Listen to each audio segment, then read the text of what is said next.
Man, around. OG7 back here. And today, just like each and every day that I welcome you guys back to the channel, I'm going to share with you stories of victory and glory. The victory of understanding that talk is cheap and action speaks louder than words. And the glory when you understand if you really listen to what somebody's telling you. When they try to convince you and converse you to do something that you know is not right, just say no with all of your motherfucking might. So without further ado, guys, I'm getting the topic of today's video, which is the maximum security prison when the gangs convince you to penetrate your cheeks. Just know you won't sit right for weeks.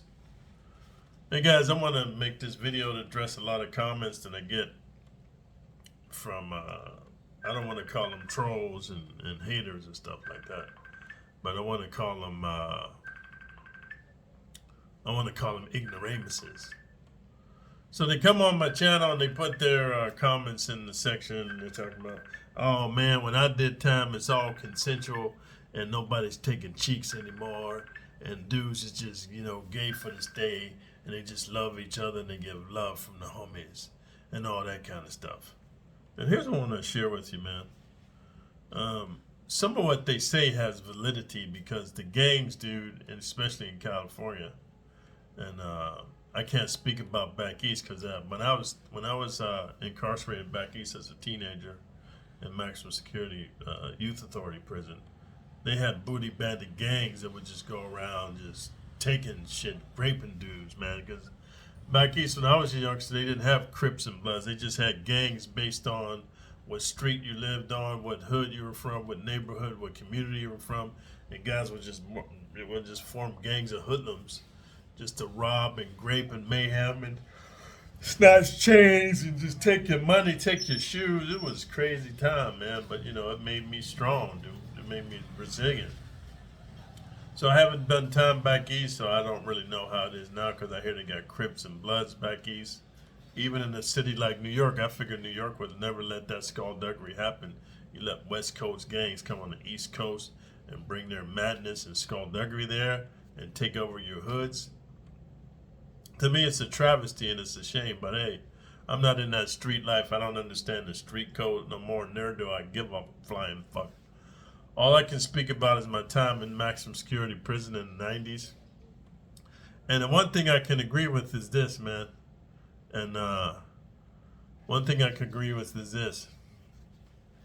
The gangs do have a code that they don't let the booty bandits grape their members, dude.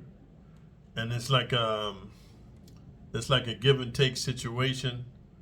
The booty bandits know that they're free to prey on the loners, dude, and the non-affiliates.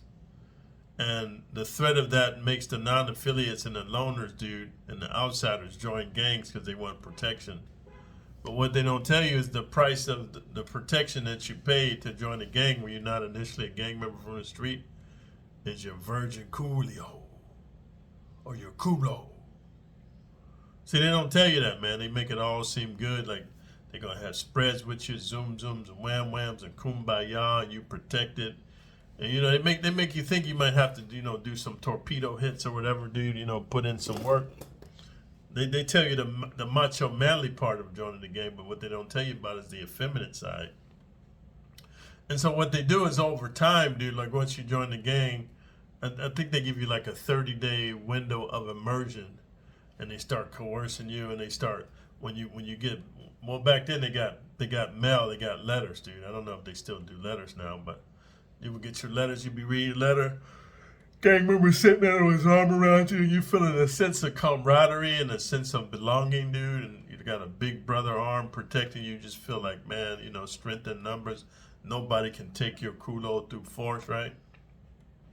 Then they start, tussling with you, shucking and jiving, man, play fighting, and all they doing is testing your strength and your resilience. So then here comes the coup de grace, which I have to agree with a lot of the gang members. There's no forceful grape in the gangs in maximum security prison in California. I'm talking about the major gangs like Crips, Bloods, Norteños, Sereños, Nuestra Familias, Bulldogs, the Yei area, the Black Guerrilla family, the Mexican Mafia, the Woods, the Aryan Brothers, the what is the other one that they got? The Woods have. They got the ABs. Oh yeah, the neo-Nazis, dude, the white powers. There's no forcible rape in those groups. But they do a thing called coercion. They convince you like, hey, there's strength in numbers, Holmes. And the reason we have strength is through familial bond, Holmes. And we give love to the homies and we go up in each other. We punch each other shit in, but gently. So I had to make this video because I wanted to make it clear when they make these comments, there is a grain of truth in what they're saying. They don't force their gang members to, they don't forcefully take your cheeks, but what they do is a thing called coercion and manipulation. And they convince you and they manipulate, they persuade you to give up your cheeks when you're not even built like that. And the reason I had to make this video is because, dude, let me explain something to you. In maximum security prison, when the gangs convince you to penetrate your cheeks, just know you won't sit right for weeks, because what happens when you got a virgin anus or butthole or bunghole or culo, whatever you want to call it, you know, based on your ethnicity, dude, and your background. Your anus is meant to push out fecal matter, dude, or feces, or waste from your body, the solid waste from your body. It's not meant to get pushed in. Now, the weird politics and the weird reality of maximum security prison, because dudes are horny. And when I was a kid, you know, women would have this phrase, you know, a dude will fuck anything. Even if you hold the head of a snake, he'll fuck it. And for those of you who don't believe that, because maybe you got a girlfriend or you got a good job and you're a beta male, you paying money to have a girlfriend or a wife, and you're just an indentured servant to your wife and family, I want to take you back, man, to the Christopher Columbus days when they was on the ship and he was lost at sea, because back then they lived with the paradigm that the world was flat, and they thought it was flat in the sense that the boats would fall off. They didn't understand it's like a spear. And so they was on the boat for months. They didn't find land, and so they had sheep on the boats, they had goats on the boat, and horses. And that's where this animal fetish comes in, man. They found that the sheep pussy is closer to human pussy than the cow or the horse pussy. Because the cow and the horse pussy, they got big ass fucking baloney ponies. So when the dudes put their penis in, it's just like, you know, it's just like when you mess with these Instagram thoughts and 304s. It's like bing, bong, bong, bing, bing, bong, bong, you know, hitting the walls. So the sailors in their infinite wisdom found that when they're fucking the sheep, like that, the sheep pussy is really tight and it feels like woman pussy. Google it, man. You guys that are ignorant, you don't use your smartphone for more than just looking at TikTok videos and Instagram and saying, oh snap, and stupid shit. Hey man, you know what? Use the technology. It's called a personal area network. Use your pan to expand your consciousness and your mind, so you're not going to be a dumb fuck the rest of your life. You're going to be a follower. You start to be a thought leader. And you just Google, man, like, you know what I mean? The sailors on Christopher Columbus's ships from Spain was going up in sheep because there was no women, dude, and they got tired of whacking their meat weenie, and these was free dudes, bro. Now, for those of you who have the argument like, oh man, they thought they was gonna fall off the end of the earth and they didn't know if they was gonna make it back. Hey man, let me tell you something, man. If you're a straight heterosexual dude, man, even the thought of you falling off the end of the earth ain't gonna make you go up into some sheep pussy, bro. You just a horny, nasty motherfucker, man. That's what makes sailors like. I forget what the name of the book was called, but there was a book when I was in high school, and it was called the Job Occupational Handbook. And it's based on your personality profile, whether you be a good teacher, a nurse, a firefighter, a police officer, a sailor, a military dude, a businessman, entrepreneur, a sociologist, a counselor. There's different personality makeups that make them best personalities for specific occupations.